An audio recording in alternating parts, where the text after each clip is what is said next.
It's time we get our gimp on.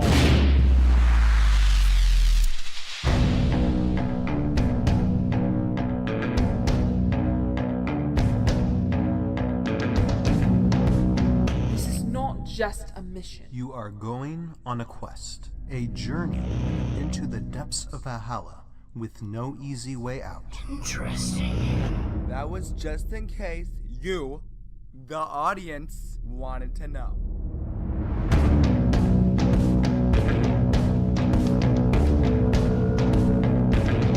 We're more likely now to go on a quest, kill the bad guy, get the girl, You called me?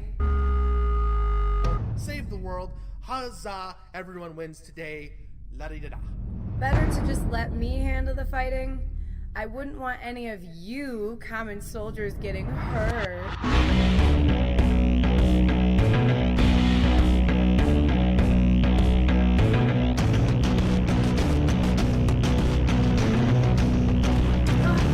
It could be the opportunity to become the hero you always wanted to be. It won't, but it could. Ouch!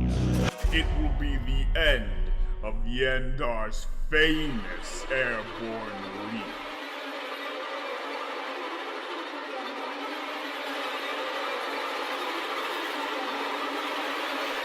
Kill pick! No!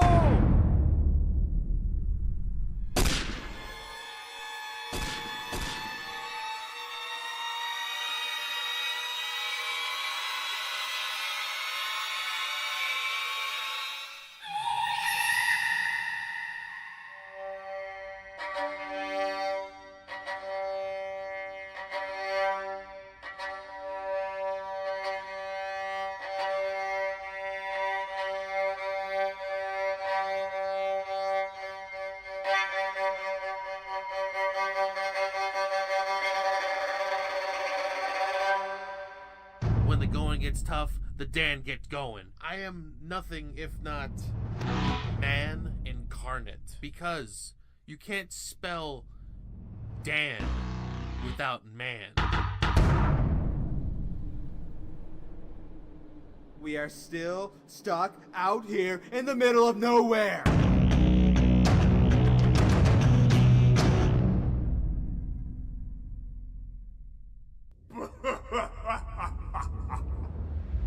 My plan is complete. This power is all mine. Oh, man.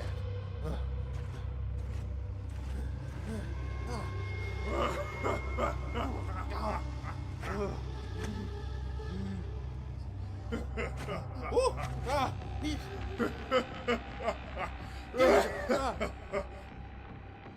Run away, coward! Where are you so I can kill you myself? You lose. Valhalla is mine.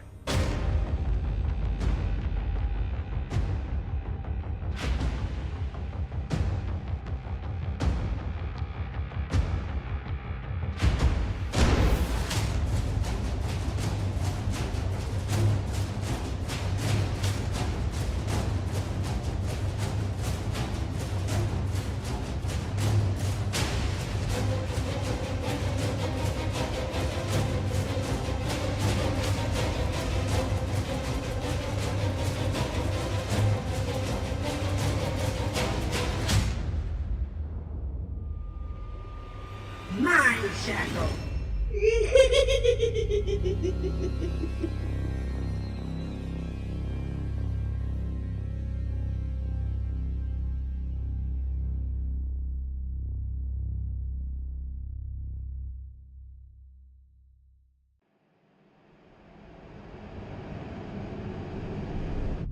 So, Kelda, this is how your quest ends. Everyone that you've been protecting, captured or dead. I can offer you something you want. And what would that be? Power.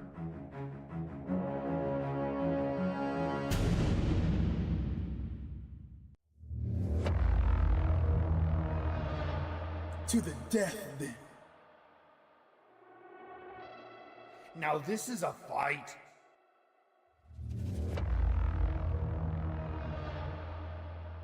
You are the only one who can save Valhalla. We have an agreement then. Yes, Korok. We agree.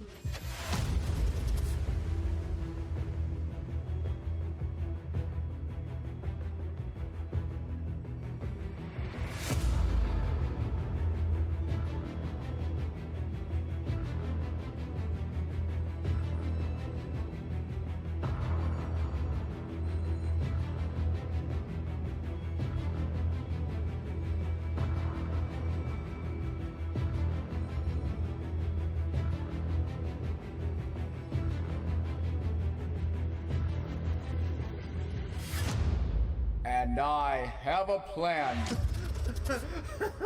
We're all gonna die.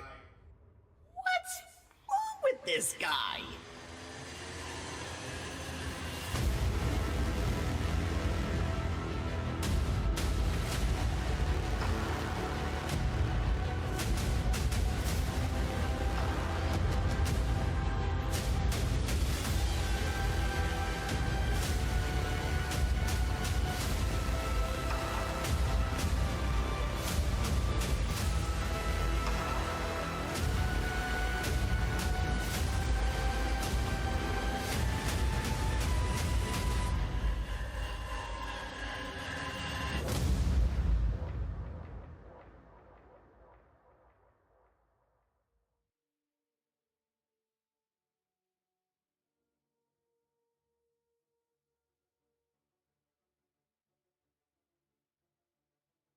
Welcome to ToV Live. It is Valhalla time. Everybody, welcome to the ToV podcast, episode 59. And I know on the title screen it says like Squads and Heroes, part 56. That was a mistake. We're not that We've been far doing this for a long time. Yeah, apparently. Yeah, like 20 years from now. We're all 80 years old. No, it is part 6, I believe. And so I'll fix that one after we finish this. But welcome everybody to the stream tonight on this holiday weekend. Yes, I know how to plan it, don't I? But we've had like a little more than a month of a break, so it was about time to get back on and start talking about more Heroscape stuff. And hello there, Justin, in the chat. How are you doing tonight? It looks like you're doing some multitasking, video game playing and listening. Well, glad to have you on listening with us tonight. So yeah, we're going through some Squads and Heroes. I'm going through some Deathstalkers. We're going to try and go through all the Deathwalkers. But before we do that, we got some comments. I got a YouTuber shout out. And so how about we do that first? Of course, introductions. I'm Ryan, aka Tales of a Hound. Of course, we've got Josiah, Roguescaper, here with us, and we have Nick, aka Nobleman Nick, and links in the description below for those guys' YouTube channels. Check them out. I know Nick, you're very close to 100 subscribers, so try and get him to that subscribe point. Let's try and do it, people. We can First 100's the hardest. Yeah, yes. Get Nick there. Get him. Thanks. Yeah, thanks. All right. So I think I gotta look at the list. Even though Joe Crazy is not here, he's here in spirit because he writes down my list, and I have to sort of kind of heed to this a little bit. Okay.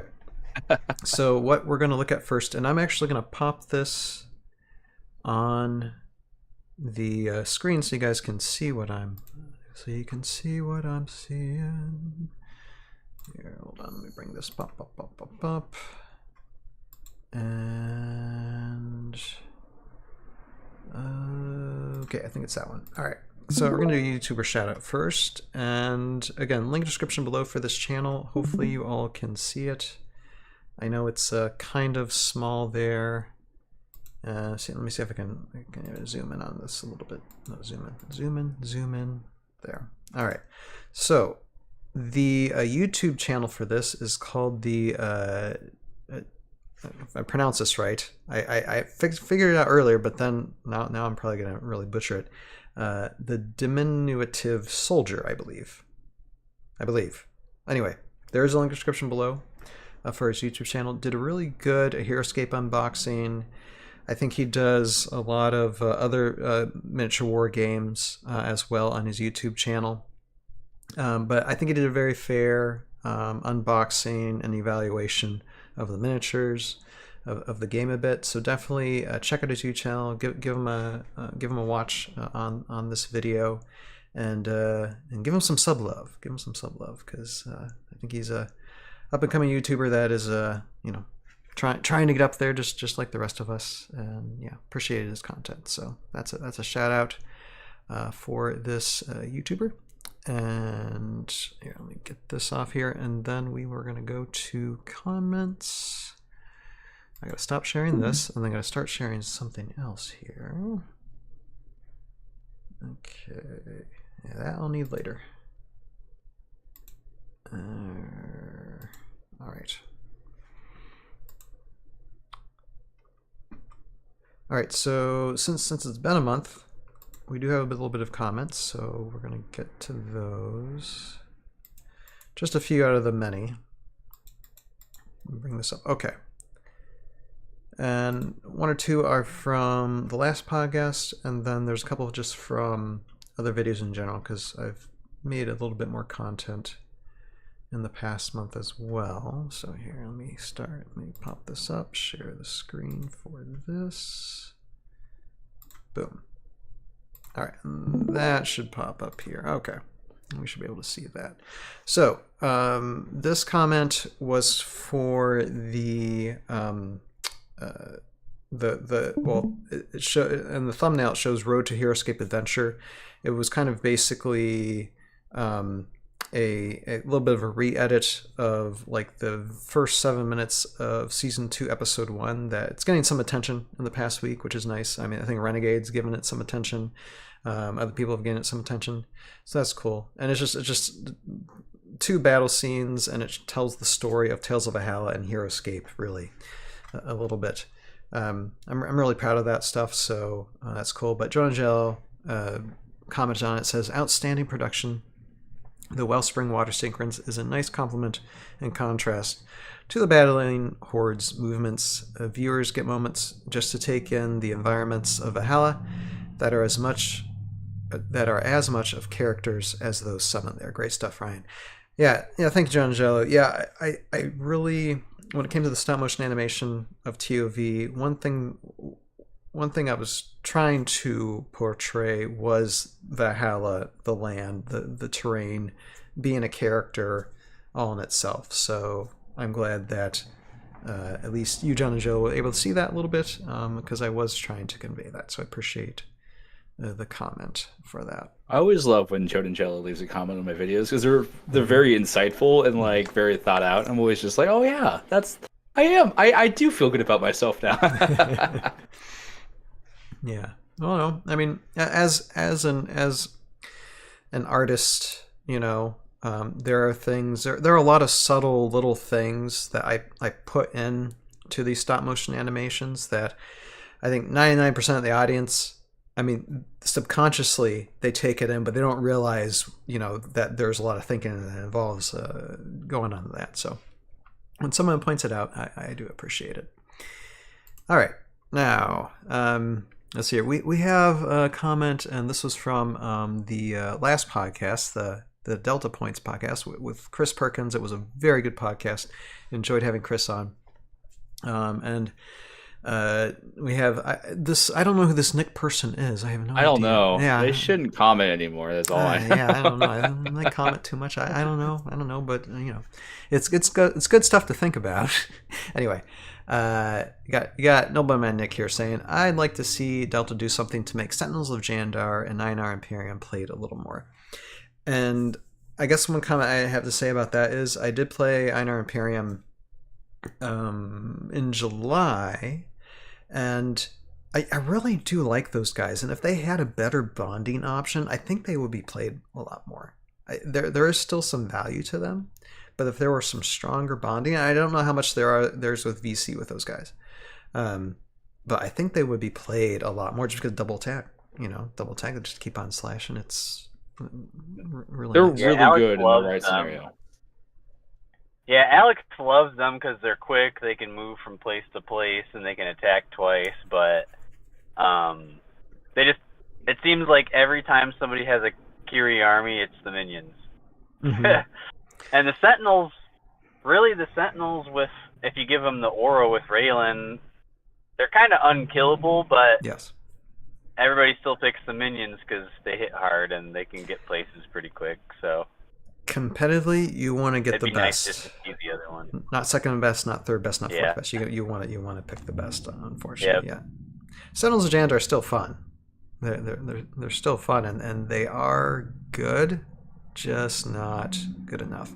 And hey there, Vincent, in the chat. How you doing? It says, I agree. On our Imperium arcs, but yeah. Actually, financially and and points wise. So yeah, no, I totally get it. But yeah, it's the Delta points and the VC, and I hope possibly with other future Renegade stuff. Hopefully, we'll see other synergies and combos with older Classicscape. We'll see. All right, now moving on. We got Wayne saying ToV, the best Heroscape roundtable discussion platform on YouTube. What more needs to be said? What more needs to be said? Yeah. I mean, I think we're the only Heroscape roundtable discussion platform on YouTube. So that there's that too. Kind of. I'm kind of like taking advantage of a niche here, but appreciate it, Wayne. The comment, and then have one more. And this comment came to me earlier today, and so I just wanted to give this a little bit more thought and discussion. And Vincent is in the chat right now, so welcome, Vincent, to the community and the channel itself. It says, "Hey, I'm listening to your podcast right now. I'm enjoying it very much. Brings back good old memories. So I appreciate that, Vincent. There's a lot of podcasts to go through. We got like 50 some episodes now. I'm a big fan of Heroscape. I'm thinking of doing a stop motion video like I used to do when I was younger. I'd love to find more players and attend a tournament one day. In Montreal, I'm thinking of getting more involved. Have any tips for me? Thank you." And so I already gave Vincent like a very tiny answer. I just wanted to actually, and before I say anything else, I want to give you guys the floor based on how you guys create content and what you have done, Josiah and Nick. And I'll have Josiah go first. What advice do you think you can give Vincent here to be a content creator? So big things is just don't get discouraged. Is that first couple videos you put out, first things you put out, is going to be low impact. It takes a while for people to notice you and for people to be involved with you, and you just got to do it because you love it. That's kind of the first thing. The second thing is be consistent. You don't have to have every video be your magnum opus. Find a small little thing to talk about. Just to keep people engaged. I think those are the two biggest tips I've learned in making stuff. Is it's better to make 5 smaller things than one big thing. Mm-hmm. It's still good to do those big things, but kind of schedule those out and get those little tiny projects out of the way so your brain doesn't get cluttered with all your ideas. That's definitely what I recommend. Absolutely, Nick. What do you say? Yeah, I haven't been doing it quite as long, and I don't edit things big time or do what some of the other guys do, but I just started doing it because I like it, and I like seeing what people think about it, and I liked watching things, so I just wanted to make an extra place that people could watch battles and other things. My main thing is like a battle video, so I mean, you can obviously have your theme where you're always kind of doing that one thing like Josiah was saying, and then you can kind of go off and do something special or just something different once in a while. Like sometimes I'll do like top 5 or opening unboxing, things like that. Just do something special or like a really special battle. But most of the time it's just somewhat of the same old thing, but the game is so different that it makes it different every single time for everybody to watch. And I really just do it because then it gives everybody else something else to watch, but it's cool seeing it grow, and it's taken some time. It's been like a year, like you said, it takes time. I've not even quite reached 100 subscribers yet. I didn't have anything else on my YouTube before that. But yeah, it just takes time, and it's a little bit of a smaller community, but it's cool because everybody loves the game so much they sometimes like to leave comments and whatnot. So it's nice. It's interactive that way. And also, I guess I would touch up on that is that since it's a small community, definitely reach out and don't be afraid to collab or work on projects with other people in the community. The community is really open to that kind of stuff. So if there's someone you on YouTube or like a Heroscaper you like to interact with, definitely reach out to them because they know people and they can bring more people in. And it's a very fun community to make content for because everyone kind of knows someone. It's like it's very integrated. So definitely don't be a stranger and just like do what you're doing now. Talk to Tails about stop motion as he's the king of that. Find the people that excel at what you love doing, and then find a way to hang out with them or reach out with them. Yeah, absolutely. And I would say too, I think Josiah, what you were saying is that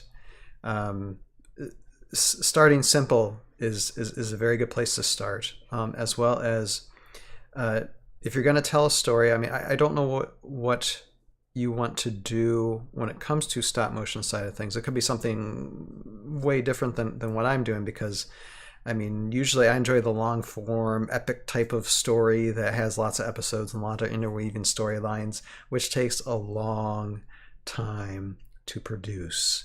I've been doing this for 10 plus years, and so it's been a long, slow slog to get just the little bit of traction that I've got. But it comes down to where I love doing it. I love telling stories. I love being able to inspire people to go out and do their own thing. And so that's the primary motivator. And definitely write stuff down. Like if you got a story in your head, write it down and then visualize how you would tell that. And when it comes to the stop motion side of things, if you want to figure out, okay, how do I animate an inanimate object, especially that like Lego minifigs, you got arms and stuff to animate. How do I make them look like they're living? I do have formulas for that, Vincent. So I mean, if you wanna because I think you're already in our Discord. If you want to friend me, send a friend request, or I can do that. Then we can talk a little bit more in depth on that later. If you want to figure out the technical side of things, I don't mind giving those tips. I do have various behind the scenes of the process on the Tales of Our YouTube channel. I have an updated version of that process in the can. It's just not edited or released yet, which I need to do sometime in the next whenever. I don't know when, but I will. I do have videos of lessons on how to stop motion animate, and they should be produced sometime in the future. But if you want some one-on-one when I have time, I don't mind doing that for sure. But the important thing is, no matter what happens, you're going to fail. And the point is just learning from your mistakes. Focus on the next frame, the next picture, what story you want to tell, and get it out there. Accept the critiques, and just keep on getting it better and better. So I guess that's the primary thing to talk about this year. Let's see here. And Vincent says, "Sure, I have a video on hard drive. I'll send you." Okay, yeah, we can speak if you have time. Sure. Yeah. That is fine. Yeah, whenever I can find time, I don't mind doing a little bit of coaching. So yeah, appreciate you. And I personally, I look forward to see what you have in mind to do. I can't wait to view that, because half the goal of doing this was hoping that somebody else might do it sometime in the future as well. So yeah, look forward to that. So thank you so much for the comment, Vincent, and thank you for your support and your sub and your views. All right, see, I'm going to stop sharing this and give me a second, and we're going to get into some squads and heroes in a moment. Let me just get that up here. And I think what we're going to start first is Deathstalkers. Here, oh yeah, I'm just going to check. Yeah, okay, we're done comments. We've done that, and that. Oh, and I give us a shout out too to anybody on the Audiosphere, Spotify. Hello to everybody. That that even the past month, that audience is growing, like a little bit, on the audio podcast side of things. So that's always cool. So thank you everybody who does again just listen to our voices and doesn't watch our faces. Still appreciate y'all out there as well. All right, now I'm again gonna share screen so you guys can see this as well. Let me get this here, and I'm gonna bring this up here. And again, this is gonna be slightly difficult because this is a small screen, and this is of course Heroscapers.com, the new Heroscapers.com. Isn't that lovely? And for those of you who don't know, all the photographs that you see, like the choice of photos to have on your Heroscapers, that is all Tales of Valhalla shots from the series, basically, or behind the scenes stuff. So that is cool. But let me bring this up here. And so everything's a little bit different. The thing that here,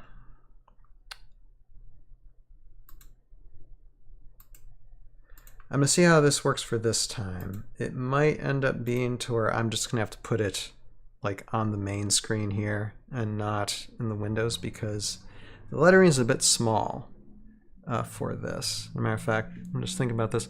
Okay, let's put this up to a vote. Should I just, instead of sharing the screen here, because it's really hard to read out this, I'm sure it's really hard for the audience to read that out, and I don't even think here expanding this window is going to help either. Should I just put the window in front of you all and you guys can't see it? Would you rather want to do that? I'm just looking on the actual site so I can see here. It's that red text is hard to read. The red text is hard to read, yeah. They need to change that. I think either that or not have, I don't know if it's the dark border or not. I don't know. Something is off on that. I'll give it that much. But I'm concerned about the audience too. I mean, does it matter to you guys too much? Nick, does it matter to you if I like just get this off and then I just put it on my screen? Yeah, just put it on your screen. It's fine. I'll look on my. Okay. Then here. Okay, I'm gonna stop sharing because I'm not gonna share anymore. Okay. Here, let me just bring. Are we gonna be like reading the cards for everybody? Or? I'll do the. Oh, I'm sorry. Oops. Didn't mean to do that. No. And get Roadscaper back to his spot. Okay. Go back where you belong. All right. I just need to move this over here. I'll read out the cards. And if we'll just have Roadscaper read them out. Is fine. So we'll do that. We'll do that for the time being. Because I wasn't sure with this new website how that was gonna look. You could also go on the wiki too. I don't know if that's easy for you to. That would have to be something to pre-plan, and I've never done that before. So, but yeah, that might be an option I might want to do in the future. Okay, let me see how that looks on my screen. Okay, I think it looks fine. It's visible on live, so you're looking pretty good. Yeah, we're looking good on live. Okay, let me take a drink real quick. And we will get started with this. Okay. So the next segment, Squads and Heroes, and this is part 6, I believe, of our Squads and Heroes series, just going down the list alphabetically via Books of Heroscape on Heroscapers.com. And we are starting with the Deathstalkers. All right, let me get these. Okay, so Deathstalkers, Utgrar is the general. There's Soulborg, Common Squad, Deathstalkers, Wild, Large 5. There's 3 of them. Got 1 life. Got a move of 7, range of 1, attack of 3, defense of 5, 100 points. They have 1 ability called Maul, which is when rolling attack dice against a small or medium figure. If a Deathstalker rolls a skull on every die, the defending figure receives a wound for every skull and cannot roll any defense dice. So this is basically a lucky all dice roll. But with 3, I mean, if you just have a regular 3 attack dice, it is, I guess, possible for that. But very, very tricky. And let's see here. We'll get into synergies in a second. But yeah, when it comes to these, I mean, I actually have like 3 or 4 squads worth of these guys. I've never used them before.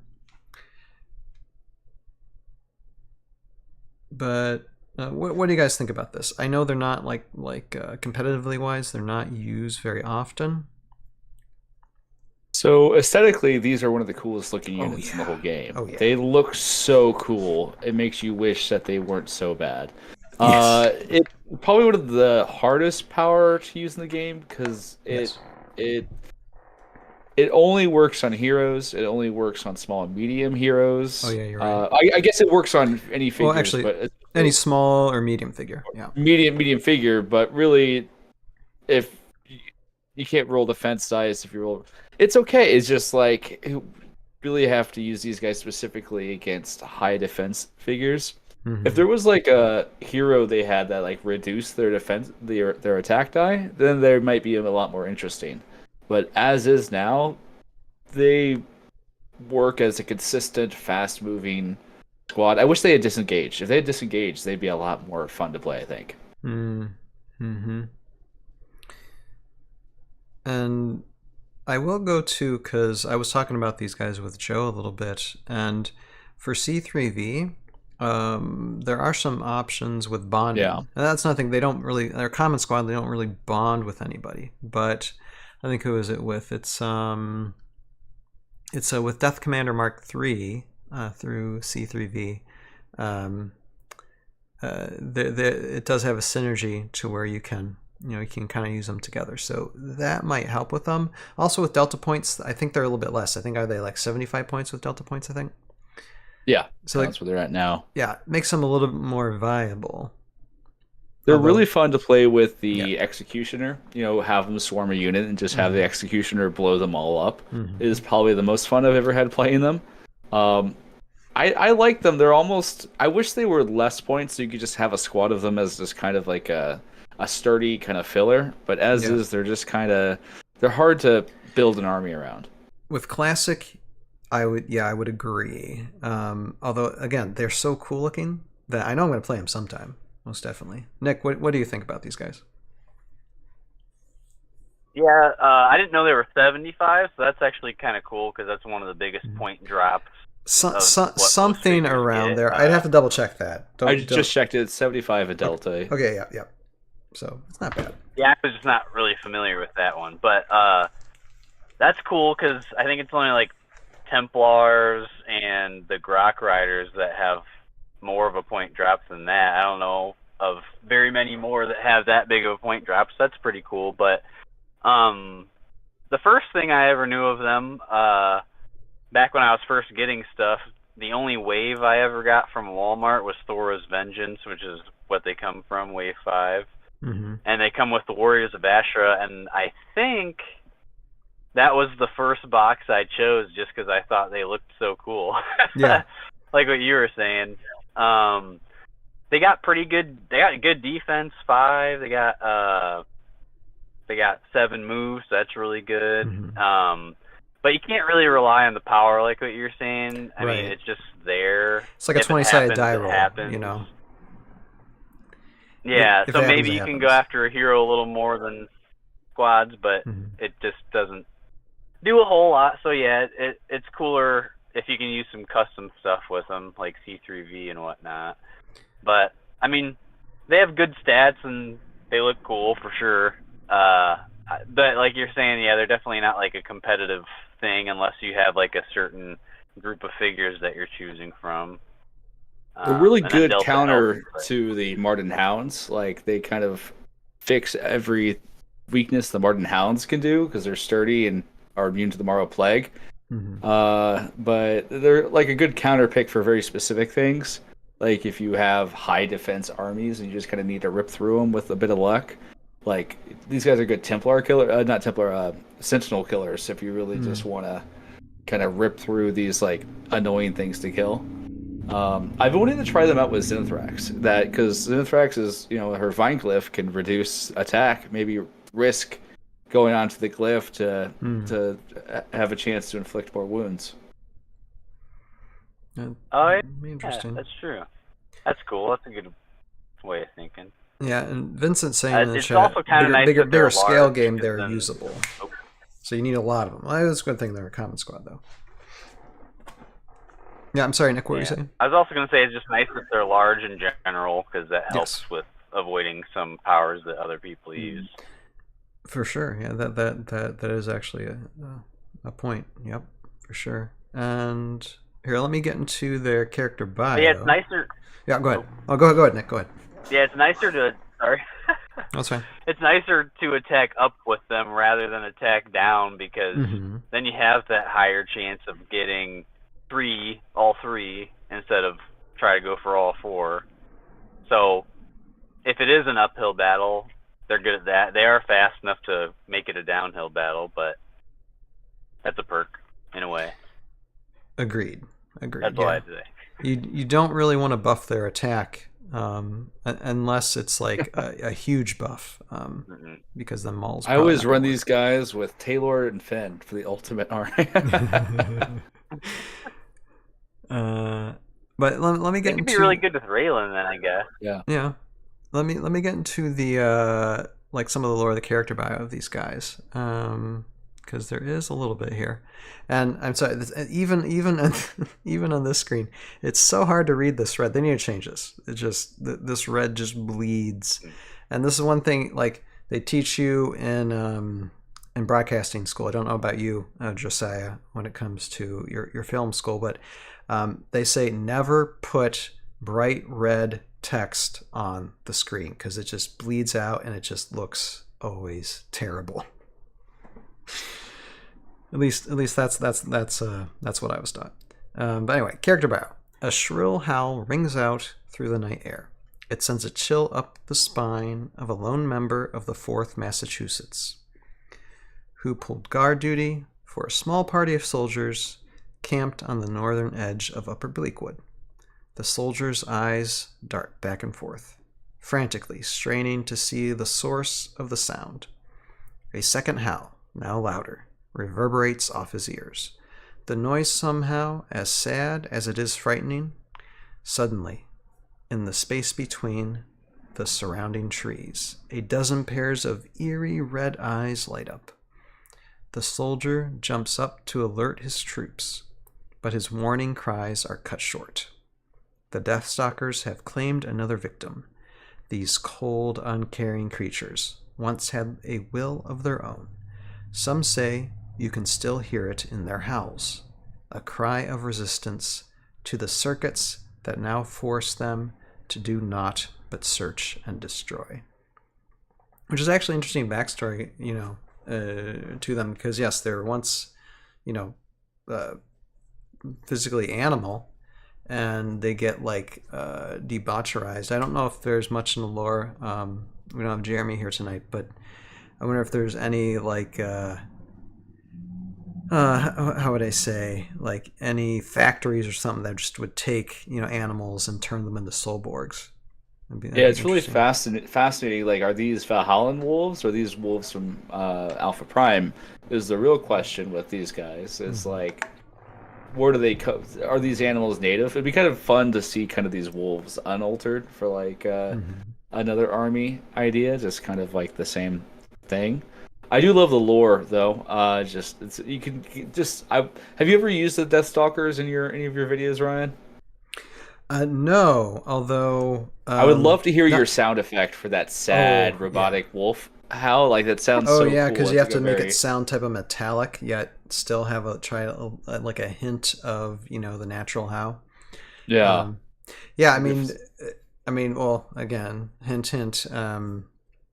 Next seasonal story arc is probably going to feature a lot of undead, or scary type. I mean, these aren't undead. They look undead. That's one thing that I always misconstrue. These look undead. But they're not. They're metallic. But still, they kind of freak me out. So they might. I could get them involved for sure. Yeah. With it. But yeah, have fun with these. They're definitely a unit where the coolness is definitely. They're kind of like the what's the Ainur flag bearer, Hanamatoro, right? Like they look so cool, but like how often you can use them is definitely limited by specifics. And I always hate the 5 defense dice. Because it never works out well. It never works out well. Okay, but yeah, synergy. Again, there's no synergies in Class Escape for these guys, which probably one of the reasons why you don't use. Although as a common squad, you could just use a bunch of them and see how they play out. You don't really need a hero, with them. Just a bunch of wolves, And I mean, for like classic points, that means if you're dealing like in a competitive game that usually has like 430, that means you have 4 squads of these guys. Would they do a good job? I don't know. It'd be after something you have to test out, but probably not great. But again, synergy benefits. You have like Death Commander Mark III, Executioner 616 on C3V. But that's pretty much it. I mean, and as far as tiered options, actually Doc gives them a B. That's interesting. But the rest is just like C+. So not terrible, but definitely more of a lesser, I'm going to say mid-tier. It was like a little less than mid-tier.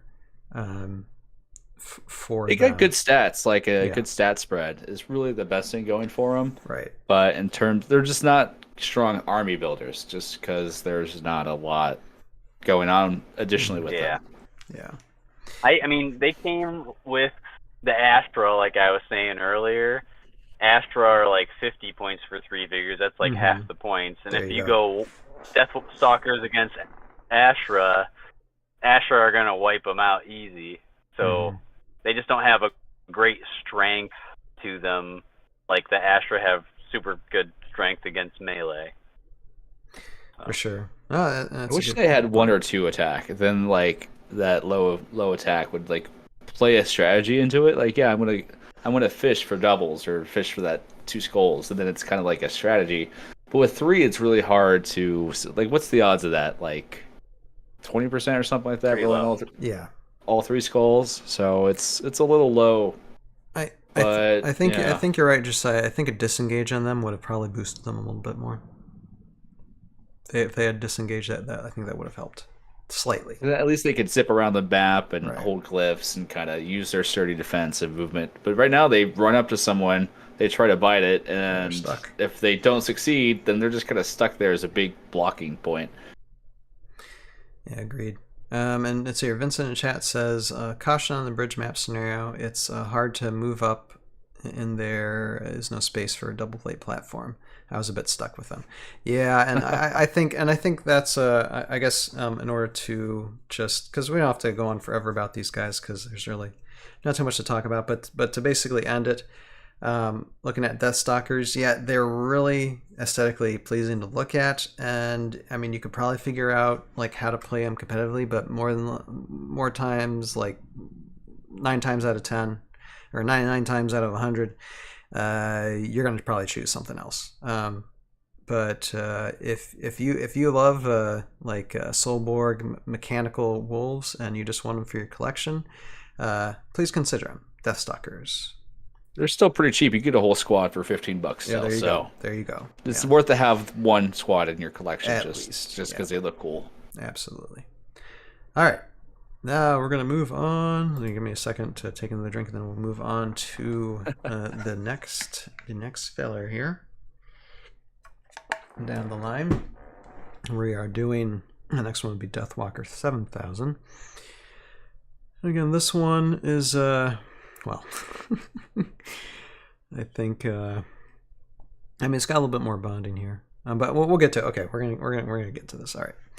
So going through uncompetitive valley right now. Yeah. Well, hey, you know, we gotta do the good and bad and the ugly for these things. So next one up is Deathwalker 7000. A little bit more stats on this guy. So obviously it follows Utgar, and actually I'd say for this miniature is actually tougher to get. I think out there, from what I can tell. But is it expensive, Josiah, to purchase? He's kind of mid-range. It's okay. Like you can find him between $15 to $20. So for a single figure that you're not going to use a lot, it's a bit pricey, but not like it's not horrible. High. Okay. All right. Anyway, Solborg, unique hero, Deathwalker, tricky, medium 5. It has actually we'll do special abilities in a second. It's got 1 life, move of 6, range of 1, attack of 3, defense of 7 in your Deathwalker fashion. 100 points. It's got a thing called self-destruct. After moving and instead of attacking, Deathwalker may choose to self-destruct. Roll the 20-sided die to determine if any other figures are wounded. If you roll a 1 through 3, all adjacent figures are safe. If you roll a 4 through 15, each adjacent figure receives 2 wounds. If you roll a 16 through 19, each adjacent figure receives 4 wounds. If you roll 20, each adjacent figure receives 8 wounds. After using this power, Deathwalker is always destroyed. Stealth dodge. When Deathwalker 7000 rolls defense dice against an attacking figure who is not adjacent, 1 shield will block all damage. Well, that's interesting. So, not really effective against range. But yeah, just reading through that, I mean, self-destruct, it's like it could blow itself up, and you could potentially get 0. 15% chance to do 0 damage after wasting your 100-point figure is never fun. No, it's not. And then you really have to maximize how much those 2 wounds are worth, because even if you wipe out like a whole squad of, say, 4th Mass, that's still 75 points. So you need to be surrounded by a bunch of beefy heroes where on average you're going to deliver 2 wounds to them and not have him die before you get to him. So he's a tough unit to use. I will say that, I mean, one good thing is he can move. Unlike some of the other Soulborgs, I believe that he can move pretty fast because he's got the legs, He's got that. I mean, just looking at the miniature itself looks pretty cool. It's awesome. It's another awesome mini. Yeah. He looks very stealthy. Yes. Yeah. Yes, and I mean, obviously, it might be something to put up against like ranged units if you wanted to. With a defense of 7 and 1 shield to block all damage, that does help. But yeah, the self-destruct, I mean, you never want to rely on a 20-sided die, especially if you roll a 20-sided die and the thing is destroyed no matter what. That's just not...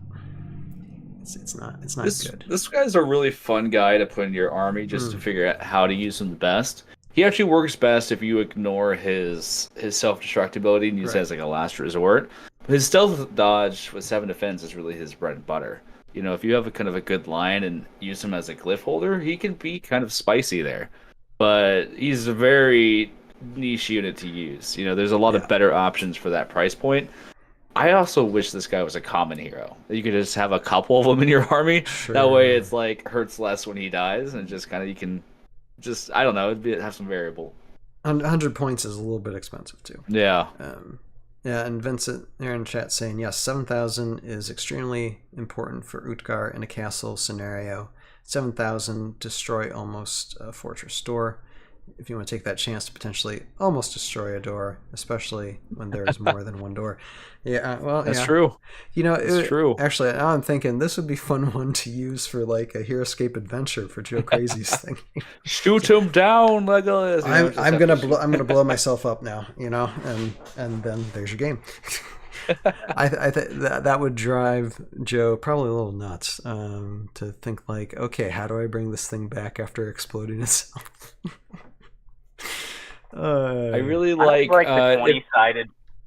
Yeah. Oops. Oh, you I always, sorry. Oh, go ahead. I always like the 20-sided towers. Obviously, they're more fun because it's like, is it going to happen? Is it not going to happen? So I competitively would never really use him, but the last 2 times he was used, one time was at home, one time someone had him in a tournament. And last time at home, it was me and my brother versus my other brother, and he had 2 separate armies, so it was like 2 versus 2. And I kind of hid Deathwalker 7000 behind a ruin. He was still on road, and my other brother forgot about him, and he put Q10 kind of behind a railing right next to some road. And I knew the only really good thing I was probably going to do with him was try to take out Q10, so I ran over there and I rolled a 20 and one-shot Q10 and took out 7000, so that actually made it worth it. Yeah, he's a good assassin for those high defense, low life units for sure. If you have to use him, and like it's kind of easy to defend against him. You could still easily get like 40 or 50 points off, like using him blowing up a couple squad guys or something. But usually you want to do more than that. Hit a big group, but most people won't let you hit a big group or hit their big hero. They'll defend them by getting engagements or something. But anyway, the last time he was used in the tournament, this girl had him, and one of my buddies that I brought along, we're using different armies each time, so he had a Torkelnaw Nagrib army, and she had Deathwalker 7000 with some knights, and she ran the Deathwalker up to Torkelnaw, of course. got a 21, shot him, and then it was Knights versus Nagrib. Wow. So it looked like it was going to be one-sided on his side, and then that happened, and we were like, well, they don't really stand a chance against the Knights now. Yikes. So it can turn some stuff around if you hit the right figure with it. Good kamikaze. It makes it, for a kamikaze. it's very, yeah. It makes for some crazy games, that's for sure. Absolutely. If you've never tried the Thrakus bomb, where you try to, you have like Venok Warlord, Thrakus, and Deathwalker 7000, it's worth trying at least once, because you can fly to someone's start zone like pretty early in the game and try to blow up every important figure, and it usually doesn't work, but the one time it does, you'll always remember. So if you're looking for a fun way to use this is a unit that's more fun than good, I think, is a good way to put them. Now, good thing with C3V, there's a lot of synergies, actually. A lot of synergies with C3V. Classic, not so much. I mean, you have Ornak. But, yeah. You got a lot of C3V synergies. Although, I'll tell you right now, power rankings, I mean, it's about as low as you can go. I give them, like, just F's. Just, yeah, just... He's one of the worst ranked units in the game, for sure. Pretty much.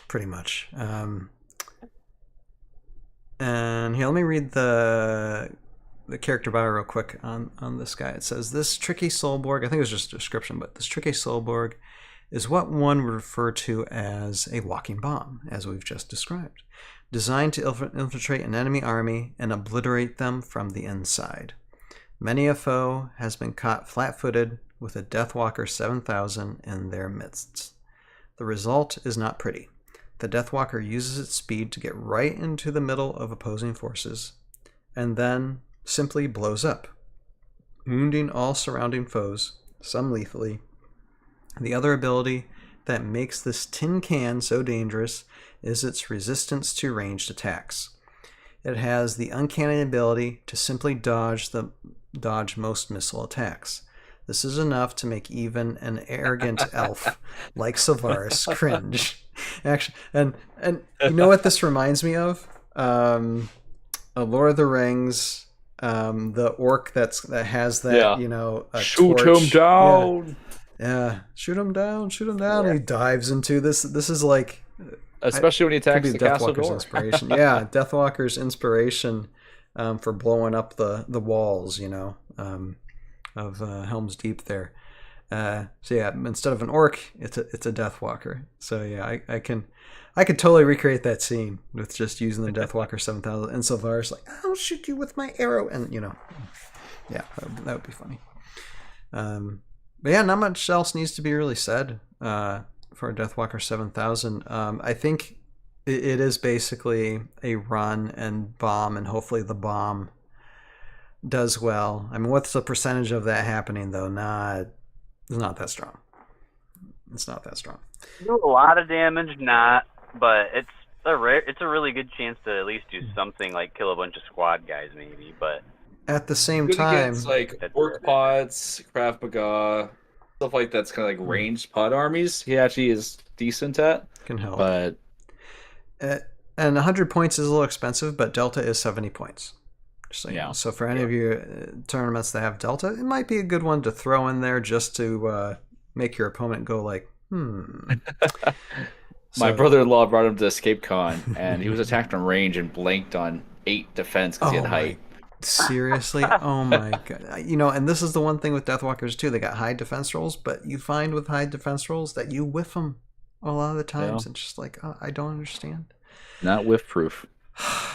Anyway, that's looking at Deathwalker 7000 for just having the joy of Heroscape and the fun of playing. Maybe not a competitive game, but definitely a fun game with these guys.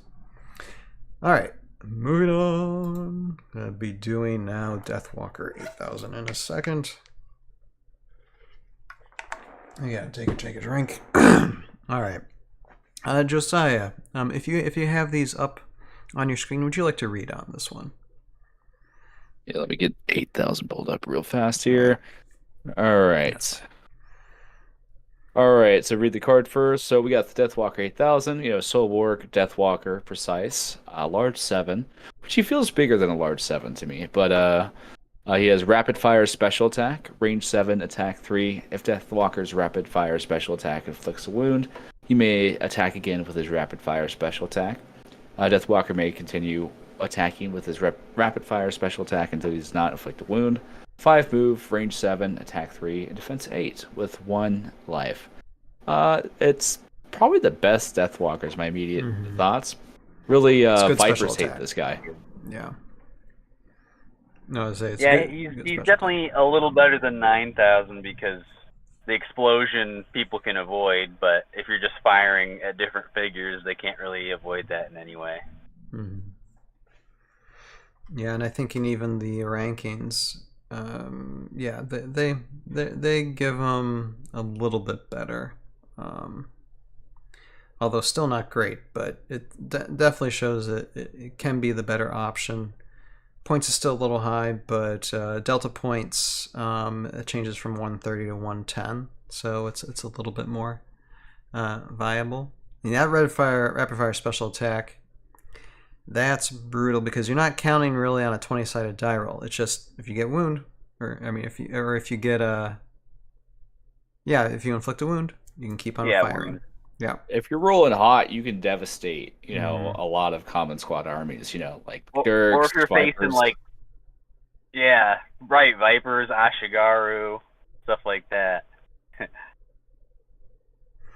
Yeah, this is your answer to Swarm. Also, the range special attack, there's not a lot of those in the game, right. So the ability just to attack consistently and far from range is not to be underestimated.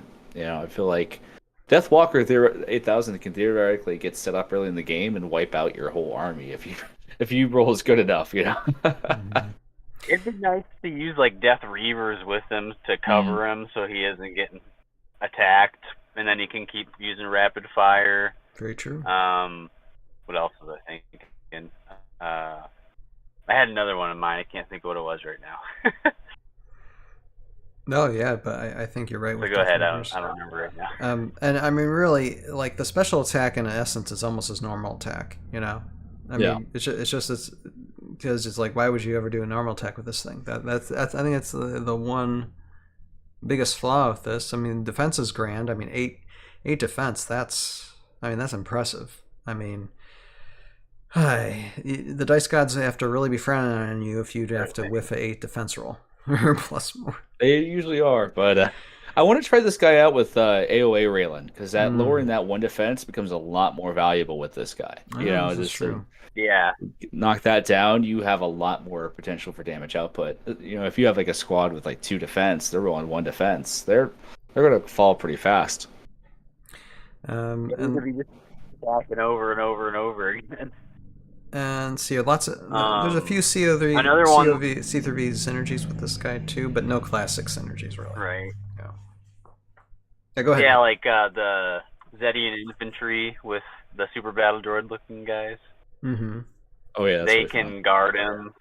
Yeah, they can like bond and they can stand next to Exactly. him. So if he's gonna take a wound, they can just get destroyed instead. That's a good one. Yeah. It's fun pairing both Deathwalkers up with Ordak for just a maximum powerhouse turn. For classic, that helps a little bit. Yeah, I think so. So there are options for him. Definitely more viable of all of them. Let me read character bio real quick. Okay, so for the lore on this little guy, we have says deadly. That is how one would describe this sentient machine. It is not clear how intelligent it is, but one thing is certain: it is a deadly adversary. The Soulborgs are a strange mixture of metal and reason. Whether that reason is an artificial intelligence or an actual biological one, no one from Valhalla seems to know. The Deathwalker 8000 is just slightly less dangerous than its big brother, and a little bit more vulnerable. Any hit that gets through his shields will neutralize him. However, his ability to rapid fire, sometimes hitting multiple targets, makes him plenty dangerous enough. And I mean, we're going to get to Deathwalker 9000 in a second, but I mean, because this is a debate, what do you think is better? Like Deathwalker 9000's special or Deathwalker 8000? 8,000. Although 8,000 is a lot more consistent. I think so. It's just like I was saying, you can defend against 9,000 by not putting anyone next to each other, but with 8,000, as long as you're getting a wound, you can keep attacking and attacking whoever you want. So. Yeah. And Vince is saying in the chat, attack a few squads easily. It's a rare special. Yeah, exactly. Yeah. Also, Deathwalker really falls apart if someone gets next to him. I mean, we're going to talk about it, 9,000 in a second, but this guy has, at least if he's surrounded, he could still do a special attack and not hurt himself too. So that alone puts him over the edge, I'd say. Yeah, I agree. And really, I mean, not much else to say. I mean, it's got good bonding options with C3V a little bit with Classic. So definitely somebody, if you like your mech, if you like your mechbot type of miniatures and want to use them competitively, it is a possible one. So definitely consider Deathwalker 8000 for your Heroscape collection. All right. Now, since we are going through these pretty rapidly, we will get to the next and last squad or hero here, which is Deathwalker 9000. And I think it's over 9,000. Let's it is at 9,000, not over 9,000. It is at 9,000. Exactly 9,000. It's exactly 9,000. All right, so let's do this last one then, since we have a little bit of time here. We're making pretty good time. I mean, these particular units, I mean, they're not the best, nor the fastest, nor the nor the most used, but they got a soul. They got that je ne sais quoi. All right, that was just a little poke at the lore. Okay, just a little poke at the lore, not a huge one. Not a huge one, nor a small one, nor a long one. Okay, I'm sorry. Okay, sorry. I'll stop. All right, let's get into this guy. Deathwalker 9000. Utgar, Solborg, Unique Hero, Deathwalker Precise, Large 7. This guy's got 1 life, move of 5, range of 7, attack of 4, defense of 9, 140 points. And let's get into his special attacks here. He has a thing called Explosion Special Attack. Range 7, attack 3. Choose a figure to attack.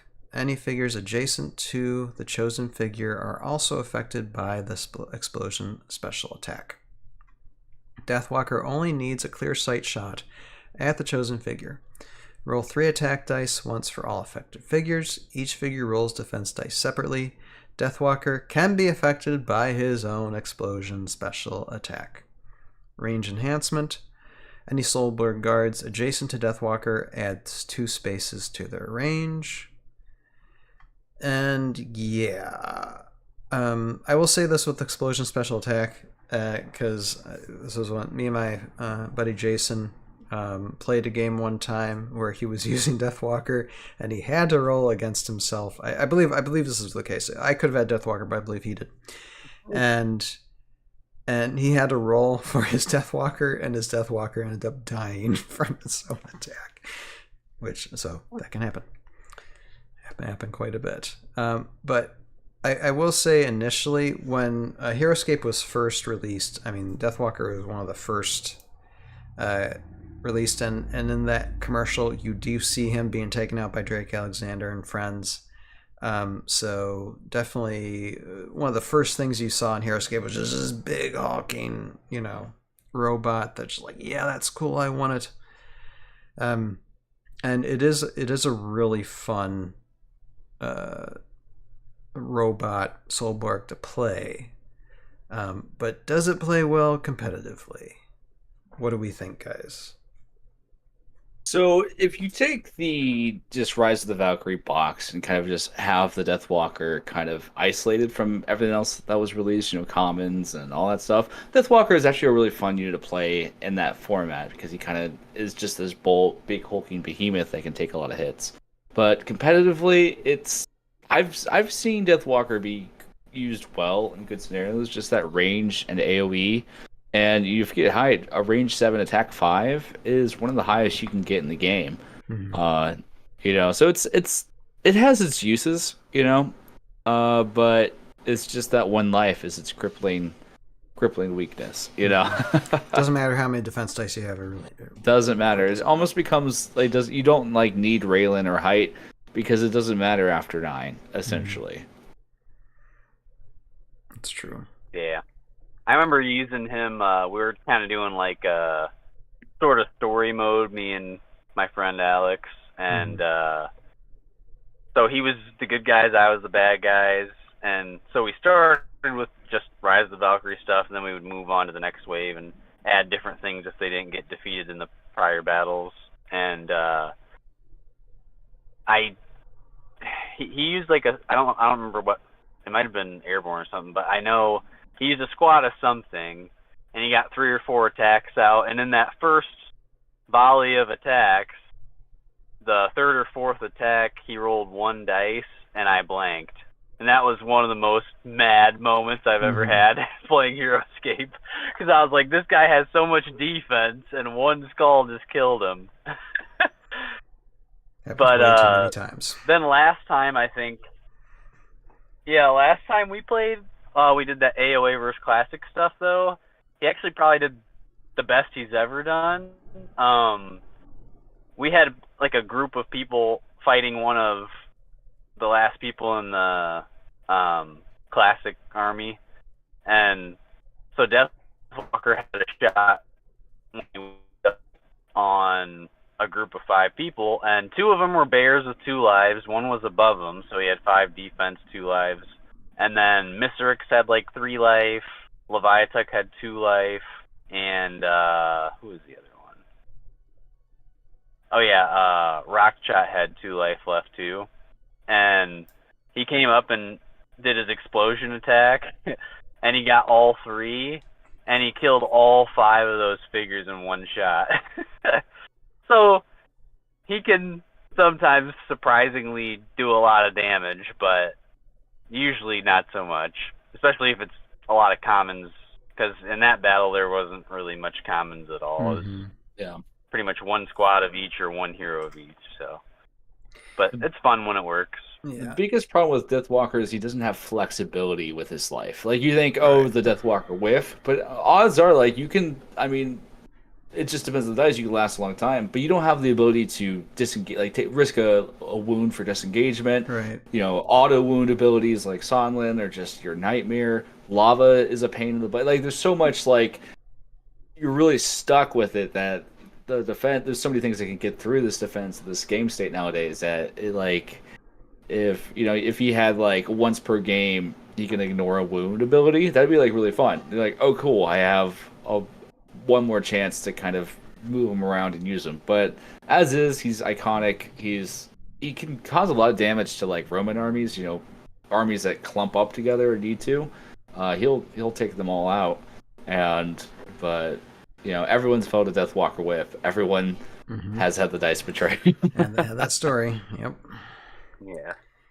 And he's too scary to want to use in your army. Mm-hmm.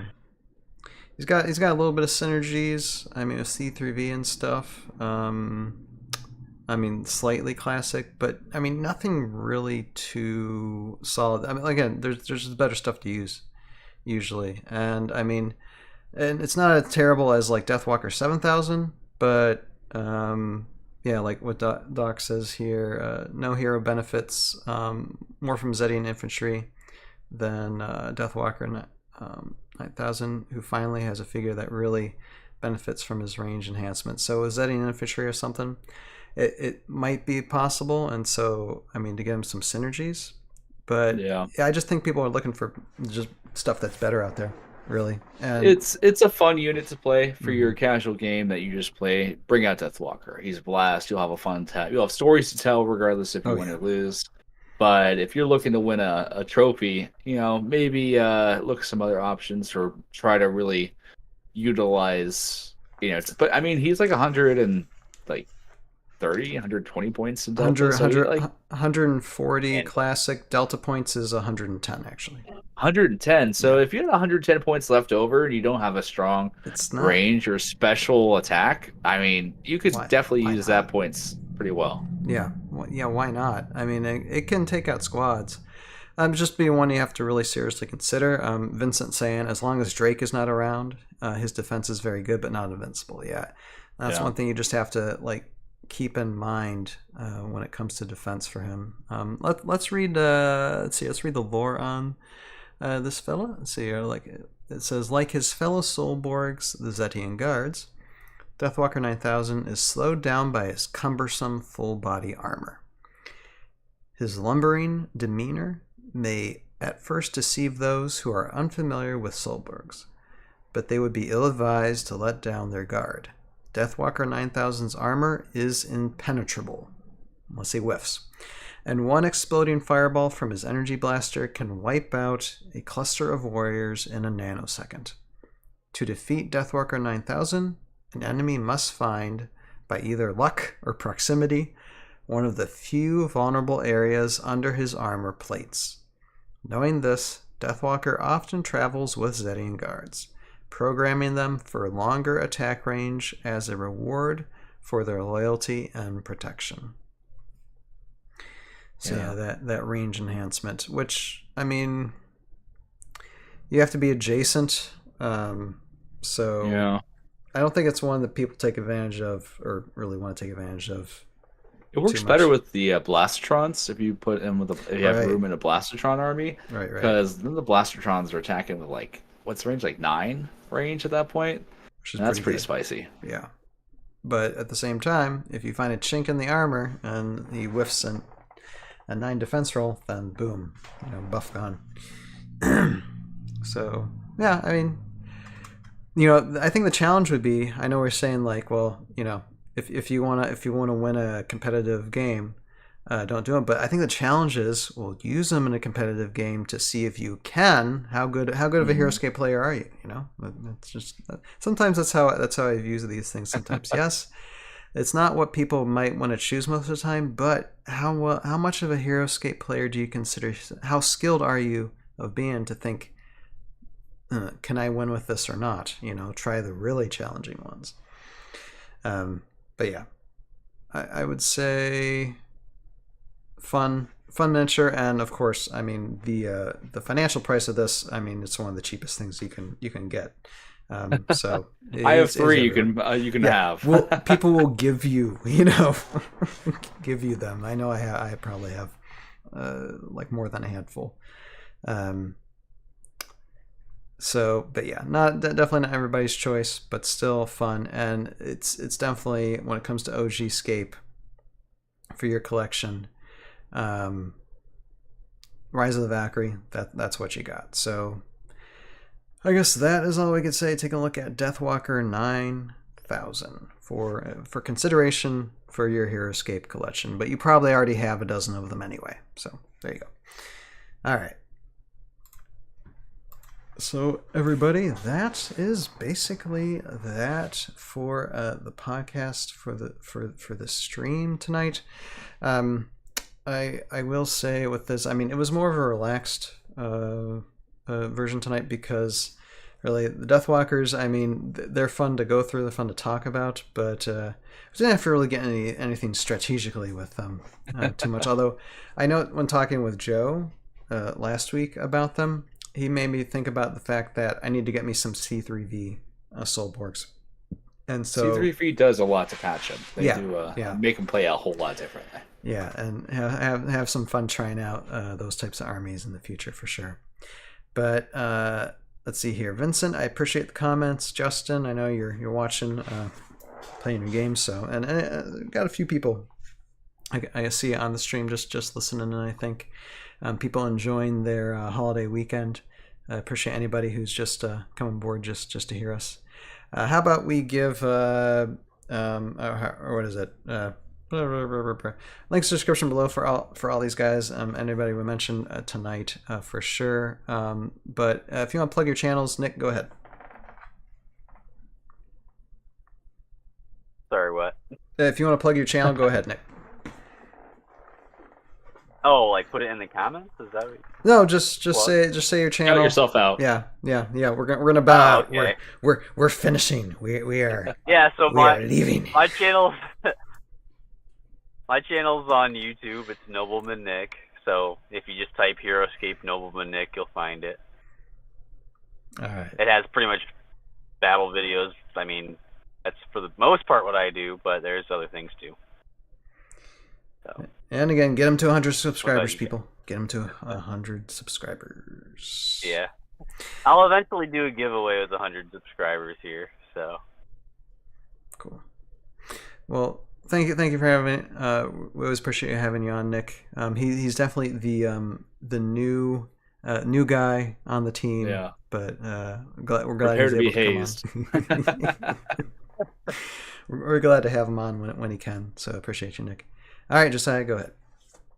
Yeah, I'm Josiah, otherwise known as the Roguescaper. Yeah, we got a lot of fun stuff happening on the channel. I will be on Renegade's channel next Monday, doing a mini Monday with them. I'll be doing that consistently, so that's exciting news on my end.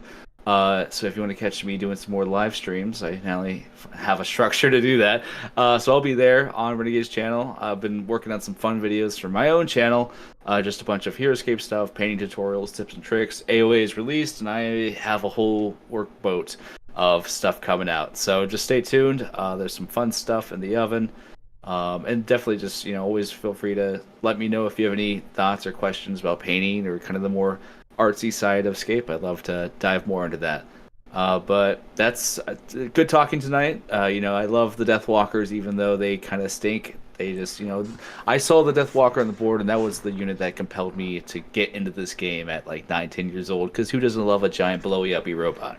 I mean, but other than that, just a great night, great people. Hope everyone has a great Labor Day, and I yield my time. All right, thank you, Josiah. Yeah, congratulations on, especially, it's not just, getting involved in Renegade. Your channel's growing pretty fast, too. And just in this past year, it's amazing to see how fast you're growing. So, yay, I'm glad. I'm happy. And then, of course, I'm Ryan, a.k.a. Tales of Valhalla. And I have, this is how crazy I am. I actually have 2 active YouTube channels now that I'm currently starting to stream on. Of course, we got Tales of Valhalla YouTube channel here, and link in the description below for Tales of the Void channel, which talks about all things Source, Time Strike, everything to do with Venture Together games, and going to be streaming on Wednesday nights there, and I'll still do notifications in the community slot section of Tales of Valhalla just to let you know that I will be streaming there on Wednesdays. It's still transitioning but I am going through the Time Strike rulebook on Wednesday nights. And so reading through that, because it's like a 50-some page book, and I've only done 17 pages last Wednesday. So I'm going to still be reading through that. So if you want to check out that YouTube site, check it out. And then for next Sunday on here on Tales of Valhalla YouTube, it could be one of a few things, but more than likely it's probably going to be a premiere of another new stop motion animation that I've made, like animated and developed over the summer.